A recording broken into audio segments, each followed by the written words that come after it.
Bismillahirrahmanirrahim. Assalamualaikum warahmatullahi wabarakatuh.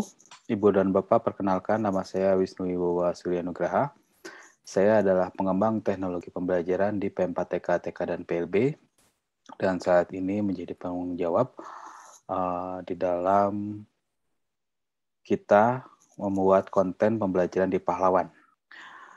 Nah, ini adalah tujuan kita. Kita akan menuliskan konten di Pahlawan.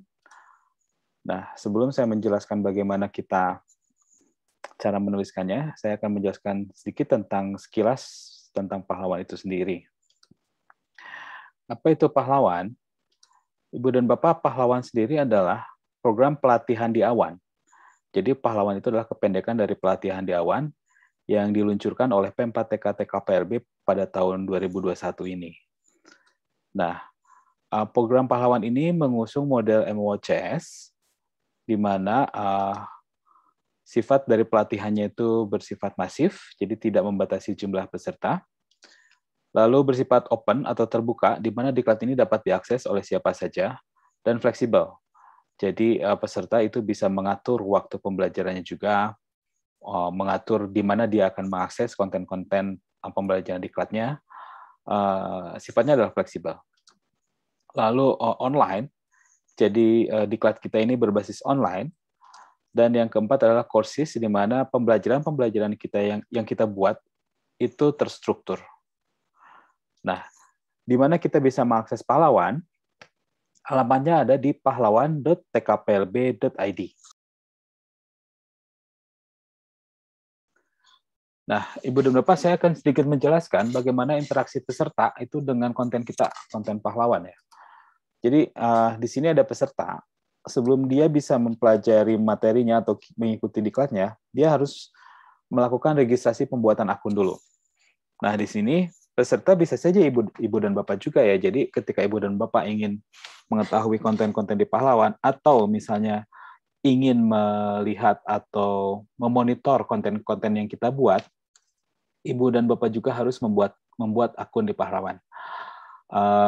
Caranya mudah, nanti ada petunjuk pembuatan akun di situs pahlawan itu sendiri.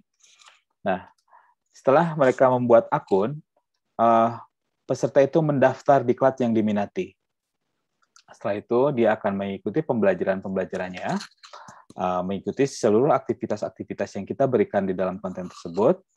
Lalu nanti akan ada uji kompetensi akhir. Nah, ketika peserta sudah lulus uji kompetensi akhir, itu langsung mendapatkan sertifikat. Gitu. Konsep kuncinya adalah di sini, tidak ada interferensi langsung dari penulis, ataupun itu pengajar atau fasilitator. Jadi di sini yang namanya konten kita itu membelajarkan sendiri kepada peserta. Sehingga apa? Konten yang dibuat itu harus jelas. Dia bisa memberikan instruksi pembelajaran. Apa saja yang harus dilakukan oleh peserta itu harus jelas kita lakukan di sana. Kita tuliskan di sana. Lalu asesmen harus bisa menilai bahwa peserta telah mempelajari materi. Nah, asesmen kita di dalam pahlawan ini berupa soal-soal sumatif. Jadi tidak ada asesmen yang bersifatnya itu tugas yang harus dinilai oleh fasilitator, itu nggak ada. Hindari kita membuat sebuah tugas yang harus ada penilaian langsung oleh fasilitator. Asesmen kita yang kita buat adalah berupa soal-soal sumatif. Nah, soal-soalnya sendiri bentuknya nanti variatif. Saya akan jelaskan selanjutnya. Oke. Ini adalah alur pembelajaran pahlawan. Jadi ketika peserta sudah mendaftar diklatnya, dia akan dibawa untuk melihat dulu sambutan dari kepala pusat kita. Ada video beliau yang menjelaskan tentang pahlawan itu sendiri. Lalu terdapat tutorial belajar mandiri yang bisa diakses oleh seluruh peserta diklat. Nah, pada pembelajaran inti, itu peserta dimulai dengan uji kompetensi awal. Dia akan menjawab soal-soal uji kompetensi awal, lalu setelah dia menjawab uji kompetensi awal tersebut, akan ditayangkan atau mengakses perkenalan penulis dan arah tujuan pembelajaran. Setelah itu, dia barulah mengikuti materi pembelajarannya, materi pembelajaran inti. Nah, materi ini kita bagi menjadi beberapa topik. Ya, nah di setiap topik itu akan dipecah menjadi subtopik. Lalu di setiap akhir subtopik itu ada aktivitas.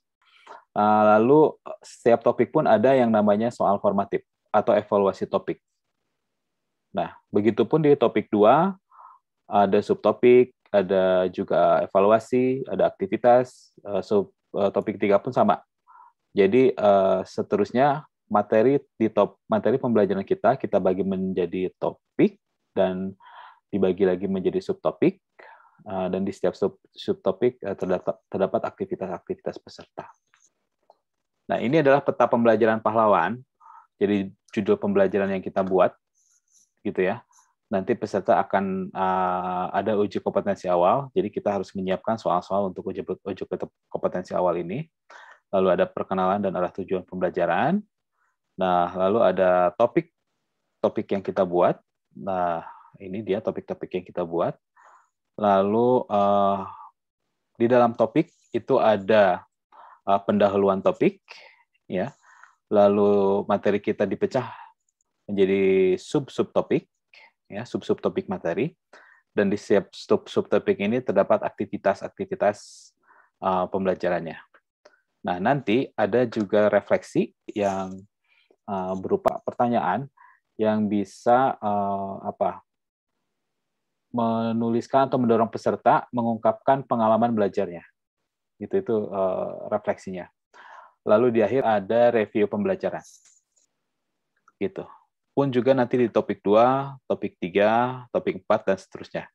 Nah, lalu setelah mempelajari topik, itu peserta akan diarahkan untuk mengikuti uji kompetensi akhir. Setelah itu masuk kepada evaluasi penyelenggaraan dan juga kalau semuanya sudah selesai, dia akan mendapatkan sertifikat secara otomatis. Gitu. Nah, apa peran penulis konten di sini, Bapak? Jadi, apa yang harus kita siapkan oleh penulis konten? Yang pertama adalah kita harus siapkan dulu materi pembelajaran kita tentang apa. Nah, sasaran kita adalah guru, khususnya adalah guru TK atau guru PAUD, dan juga guru pendidikan luar biasa. Jadi diusahakan yang namanya judul materi pembelajaran itu kepada PAUD dan PLB. Lalu kita harus menyiapkan perkenalan dan arah tujuan pembelajaran. Ini kita perlu siapkan juga. Bentuknya apa yang namanya perkenalan dan arah tujuan pembelajaran ini? Ini berbentuk video. Yang pertama kita harus membuat sebuah video perkenalan dan arah tujuan pembelajaran. Dan yang kedua kita perlu menyiapkan sebuah teks yang isinya adalah deskripsi materi secara singkat. Secara umum deskripsi materi itu akan menerangkan tentang apa. Juga menuliskan tujuannya, manfaatnya, hasil yang diharapkan, waktu diklatnya akan berapa lama, dan struktur program diklatnya itu sendiri. Kita tuliskan dalam bentuk teks. Jadi ada dua tagihan di sini di dalam sesi perkenalan dan arah tujuan pembelajaran, yaitu video dan teks. Lalu kita perlu menyiapkan topik-topik pembelajaran. Nah, topik pembelajaran ini minimum 3 topik dan maksimum 4 topik. Maksimumnya 4 topik. Lalu di dalam topik pembelajaran kita menyiapkan pendahuluan topik, yaitu berupa teks, introduction dari topik yang akan kita bahas. Ketika masuk ke topik pembelajaran, buatkan sebuah pengantar atau introduction dari topik tersebut. Setelah itu masuk kepada subtopik, dan subtopik ini berupa yang pertama ada teks materi intinya, berupa teks dan gambar, mungkin disatukan di sana. Lalu ada paparan. Di subtopik itu harus ada paparan. Nanti penulis memaparkan materinya yang dilengkapi dengan video paparan. Dan yang antara materi teks yang berupa teks dengan paparan itu sifatnya saling mengisi. Saling mengisi. Kita tidak mengharapkan kalau misalnya materi yang berupa teks, pas ketika paparan kita pun malah membaca materi teks tersebut, gitu. Tetapi saling mengisi dan saling menguatkan paparan kita. Nah, di akhir subtopik atau di setiap subtopik itu harus terdapat aktivitas bagi peserta. Aktivitasnya itu bagaimana nanti akan saya jelaskan. Nah, setelah itu kita harus membuatkan juga pertanyaan refleksi pembelajaran. Nah, pertanyaan ini kita dorong peserta untuk merefleksikan, sehingga mereka itu bisa menceritakan hasil-hasil pembelajarannya atau hasil-hasil pengalamannya, gitu, apapun itu, ketika dia sudah mempelajari materinya. Gitu. Pertanyaan refleksi ini diharapkan setiap topik itu berbeda. Setelah itu kita perlu membuat review pembelajaran. Apa itu review pembelajaran? Berupa soal-soal formatif. Nah, jadi kita harus membuat juga soalnya minimal 10 buah setiap topik. Setelah itu, selain kita membuat soal-soal di setiap topik, kita juga perlu membuat soal minimal 20 buah soal untuk uji kompetensi. Jadi kalau dihitung, misalnya dengan maksimal 4 topik, ada 40 soal, dan uji kompetensi itu 20 soal, kita harus menyiapkan 60 soal. Nah, saya akan jelaskan lebih detail lagi tentang perkenalan dan arah tujuan pembelajaran. Nah, di dalam perkenalan dan arah tujuan pembelajaran ini, konsep kuncinya adalah kita membuat video dan teks. Video dan teks, itu medianya.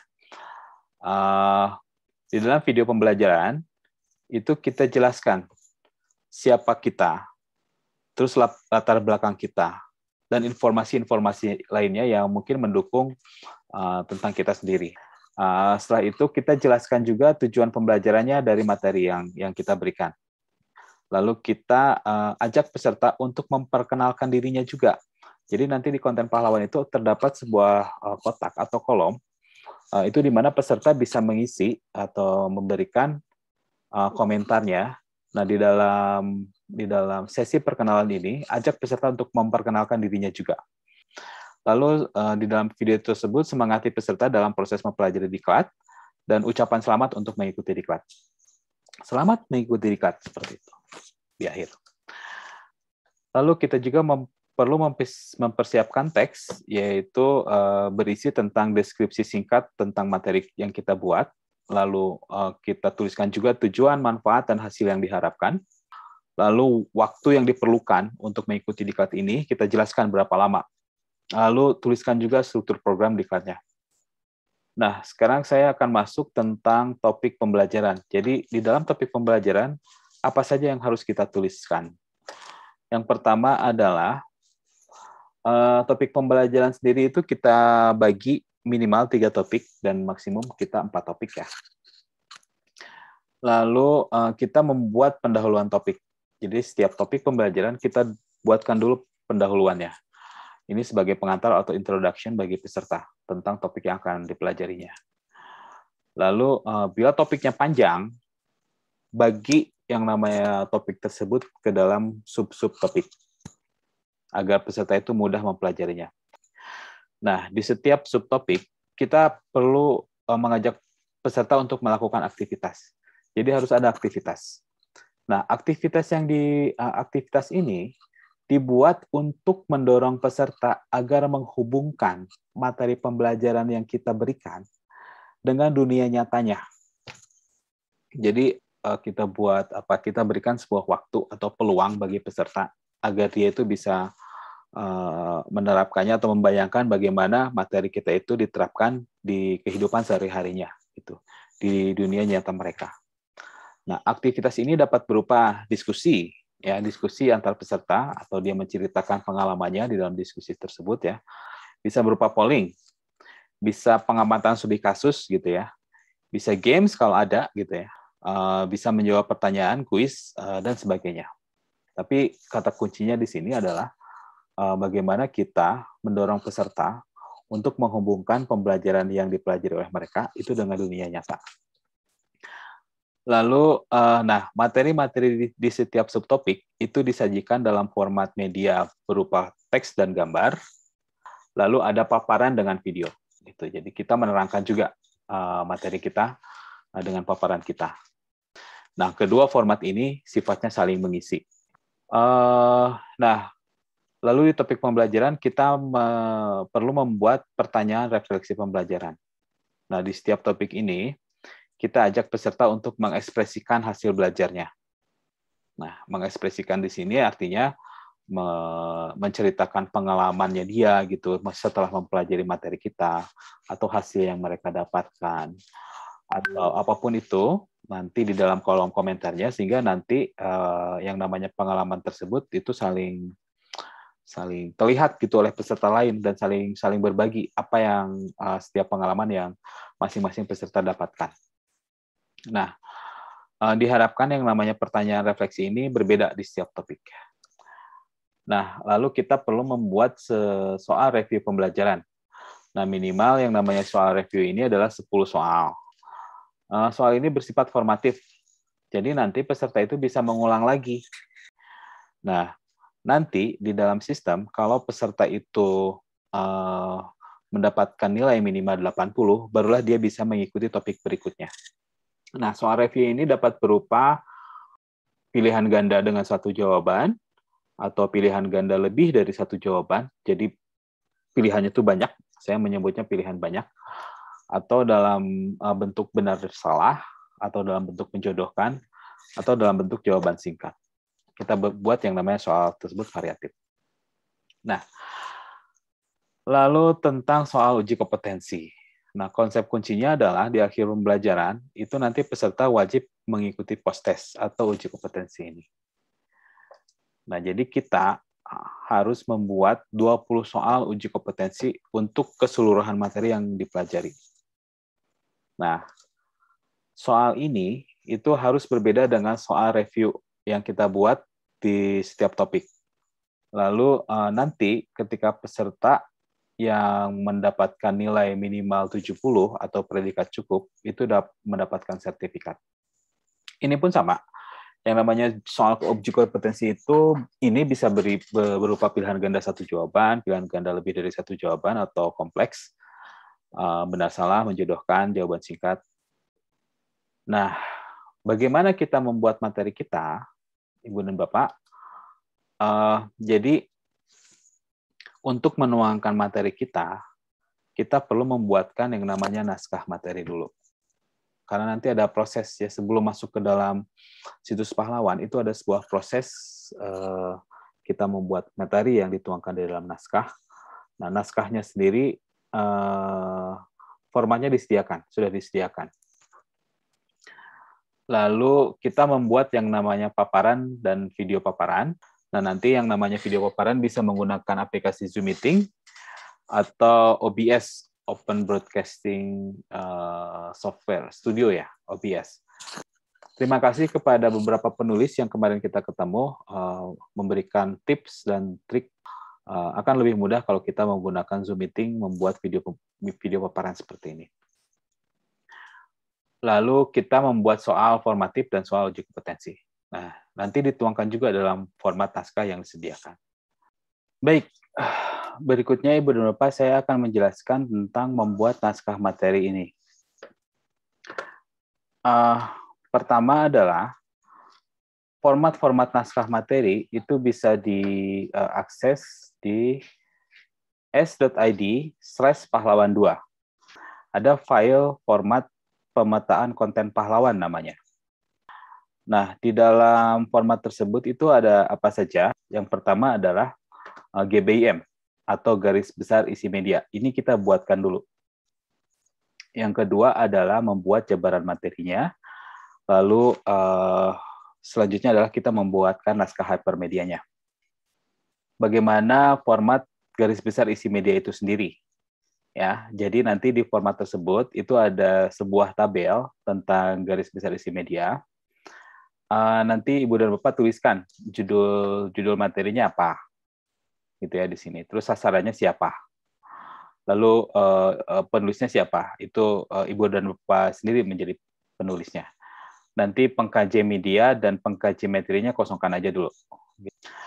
Nah, di tabel ini ada apa? Yang pertama ada kolom topik. Nah, di sini tuliskan topik-topik pembelajaran dari materi kita. Gitu. Lalu ada kolom tujuan pembelajaran, isi dengan tujuan pembelajaran materi terkait dengan topik tersebut. Di dalam kolom pokok materi, tuliskan pokok-pokoknya tentang apa, pokok materinya. Lalu ada kolom penilaian. kolom penilaian kita itu berupa soal formatif yang dikemas dalam review pembelajaran dan soal sumatif yang dikemas dalam uji kompetensi akhir. Nah, media pembelajaran daringnya bisa berupa teks dan gambar, bisa video, bisa slide, bisa audio, terus mungkin ada animasi atau sumber-sumber lainnya, nanti tuliskan saja di sini. Nah, nanti keterangan di media itu kita perlu tuliskan. Terus kolom pustaka adalah daftar pustaka yang menjadi referensi kita. Nah, setelah kita membuat garis besar isi media, kita membuat jabaran materi. Nah, di dalam format tersebut, pada bab jabaran materi, ada subbab tentang deskripsi singkat. Jadi di sini, tuliskan deskripsi singkat tentang jabaran materi kita. Tuliskan di dalam deskripsi singkat ini gambaran singkat materi kita, tujuannya apa, manfaatnya apa, hasil yang diharapkannya itu apa, waktu yang dibutuhkan apa, dan struktur program dekatnya apa. Nah, ini kita tuliskan secara detail di sini, karena nanti yang namanya teks di jabaran materi ini akan masuk ke dalam arah perkenalan dan arah tujuan pembelajaran. Nah, lalu isi yang namanya kolom-kolom pada jabaran materi. Ya, kolom-kolom ini nanti ada topik juga ya, ada kolom topik, ada kolom pokok materi. Nah, ini tinggal dicopot saja dari GBIM yang tadi sudah kita buat, gitu ya, topik dan pokok materi. Nah, kita tinggal mengisi tentang uraian materi. Nah, uraian materi misalnya dari sub pokok materi tersebut, nanti materi itu akan menjelaskan tentang apa. Cukup tentang poin atau kalimat penjelasan singkat tentang pokok materi kita. Ya, ini penting karena nanti si tim produksi akan melihat bahwa pokok materi ini tuh akan menjelaskan apa dan akan ditayangkan bagaimana. Nah, ditayangkan bagaimananya itu akan dituliskan di dalam kolom deskripsi laman LMS. Jadi di sini di deskripsi laman LMS adalah menerangkan bagaimana uraian materi kita akan ditayangkan di dalam sebuah laman website-nya itu sendiri. Itu akan ada apa saja yang perlu ditayangkan di situ. Nah, di jabaran materi juga kita perlu membuatkan yang namanya mind mapping. Mind map ini penjelasan tentang peta konsep materi kita. Ya, ini perlu dibuatkan karena nanti sangat memudahkan kepada tim produksi bagaimana yang namanya materi kita itu secara keseluruhan big picture-nya itu seperti apa gitu terlihat di dalam mind mapping ini. Nah, untuk memudahkan kita membuat mind map, ya kita pakai yang namanya aplikasi Mindmap gitu ya. Mindmap ini aplikasinya gratis dan bisa diakses di Drive, di Google Drive kita. Caranya bagaimana? Nanti akses ya Mindmap ini, alamatnya di drive.mindmap.com ya. Masukkan akses Google kita, terus nanti ketika kita mengisikan gitu ya akun Google kita di situ, terus ada jendela keluar yang konfirmasi untuk agar mengizinkan Mindmap ini mengakses Google Drive kita. Ya, kita klik izinkan saja, lalu kita beralih ke Google Drive kita. Kalau misalnya sudah mengizinkan, kita buka Google Drive kita, terus untuk membuat Mindmap yang baru atau mind map yang baru itu di pojok kiri atas itu ada buat baru atau new ya, new, lalu klik order atau lainnya, lalu klik ada Mindmap for Google Drive. Nah, setelah selesai kita membuat yang namanya bab naskah jabaran materi, kita membuat yang naskah hypermedia. Nah, di bab ini itu sudah disediakan yang namanya tabel-tabel. Nah, nanti setiap materi itu dituangkan di setiap tabel. Nah, di kolom deskripsi materi, tuliskan secara detail apa instructional design pembelajaran kita yang kita buatkan di sini. Atau misalnya tuliskan di sini materi-materinya, materi-materi pembelajaran. Nah, di dalam baris keterangan di bawahnya, nanti sebutkan bila ada media gambar, ada video, ada audio, tabel, link, dan sebagainya, tuliskan di sini. Atau misalnya informasi-informasinya lainnya yang bisa menguatkan dari materi kita. Nah, setelah kita membuatkan yang namanya materi yang dituangkan dalam naskah tersebut, kita perlu membuat yang namanya video paparan materi. ya bagaimana kita membuat video paparan materi menggunakan Zoom Meeting. Nah, caranya nanti buka saja yang namanya aplikasi Zoom Meeting, terus create yang namanya Zoom Meeting tersebut, terus siapkan yang namanya file presentasi kita ya, seperti biasa. Terus kalau misalnya tayangannya ini ingin seperti saya ini, jadi ada kita gitu ya di pojok kanan bawah sedang menerangkan tanpa ada background di belakang. Itu kita tinggal klik yang namanya pas ketika share screen ada menu advance. Klik menu advance tersebut, terus klik pilih slide as virtual background. Jadi nanti tampilannya seperti ini. Seperti saya sedang ya sekarang ini gitu video saya ini. Pastikan kita itu sudah membuat recording. Jadi pastikan kita sudah klik tombol record, lalu kita mulai saja presentasi seperti kita biasa mempresentasikan materi kita di depan peserta atau di depan siswa kita. Oke, di tema paparan itu sendiri ya, tema presentasi yang kita buat, sebenarnya nggak ada tema khusus, jadi Ibu dan Bapak nanti bisa membuat paparan sesuai dengan kreativitas dan inovasi Ibu dan Bapak sendiri. Tetapi saya mungkin titip yang namanya logo Tuturi Handayani, logo kantor kita dan logo pahlawan itu disematkan di setiap slide presentasinya. Nah, Ibu dan Bapak, saya akan menjelaskan atau memberikan informasi bagaimana yang namanya konten kita nanti akan berada di situs pahlawan pada akhirnya, gitu. Yang pertama adalah penulis konten. Yang harus disiapkan oleh penulis konten adalah naskah. Lalu soal kita siapkan dan video paparan kita siapkan. Gitu. Nanti ini yang namanya aset ini, naskah, soal, dan video paparan, akan dikirim ke pengembang teknologi pembelajaran untuk melakukan proses digitalisasi, ya menggunakan format H5P. Jadi naskah tadi yang berbentuk Word itu masuk ke pengembang teknologi pembelajaran yang akan dibuatkan oleh mereka, digitalisasinya, dan masuk ke dalam konten pahlawan.tkplb.id. Jadi kita sebagai penulis akan dibantu oleh mereka agar konten-konten kita itu masuk ke pahlawan.tkplb.id. Nah, ini rencana konten kita mempunyai 14 penulis sekarang. Nah, ini judul-judul materi yang masuk ke saya. Jadi kalau misalnya ada beberapa perubahan, mohon segera dikonfirmasikan agar saya bisa melakukan progres atau melakukan update terhadap materi yang akan dipelajari. Ibu dan Bapak, lini masa kita sangat terbatas. Jadi pembuatan naskah, soal, dan video paparan itu harapannya tanggal 25 Oktober ini selesai. Gitu. Nanti tim PTP itu tanggal 25 sampai 2 November punya waktu 1 minggu untuk mendigitalisasi kontennya. Nah, sisanya nanti sebelum tanggal 10 November, antara 3 sampai 5 November, itu akan kita lakukan review akhir dan finalisasi di LMS, gitu ya. Review dari produk-produk kontennya, itu kita sama-sama melihat seperti apa. Dan sisa waktu ini kita siapkan, kita gunakan untuk persiapan grand launching. Baik, begitu Ibu dan Bapak penjelasan dari saya. Saya Wisnu Nugraha, terima kasih banyak atas perhatiannya. Mohon maaf kalau misalnya terdapat kekurangan dalam materi paparan saya. Kalaupun misalnya terdapat pertanyaan dan sesuatu yang perlu dikuatkan, kita akan berdiskusi di dalam grup WhatsApp untuk mengejar yang namanya konten kita itu selesai. Demikian, billahi taufiq wal hidayah. Wassalamualaikum warahmatullahi wabarakatuh.